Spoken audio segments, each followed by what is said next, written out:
Hello everyone and welcome back to the Weekend Soft-Roading channel.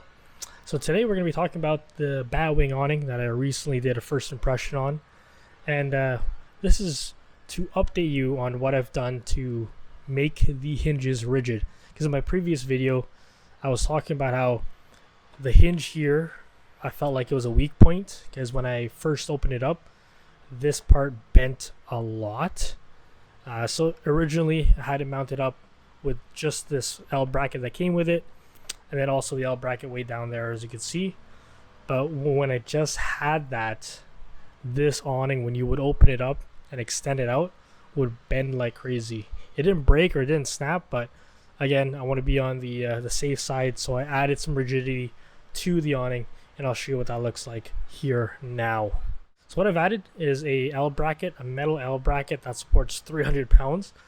I just got this off of Canadian Tire, but you could use any L bracket. I'll probably link one down below in the description below there. But again, it's just an L bracket. I drilled 2 holes here so that I can put this bracket onto the basket.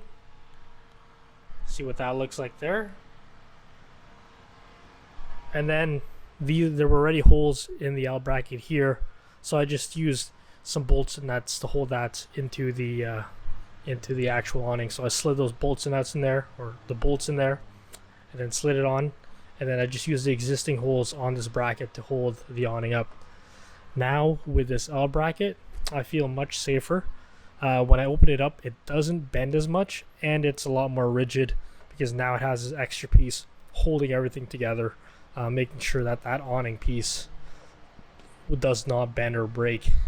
And I feel confident that if you saw my previous video, I had to use poles.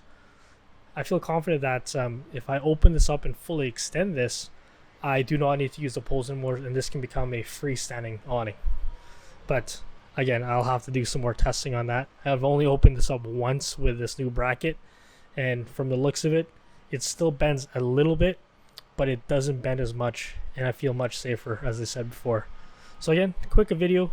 Let me know what your thoughts are. I'll update you guys on the awning here, and if anything breaks, or if I do any updates, or if I mod anything else, I'll let you know. I'll talk to you soon. Have a wonderful day.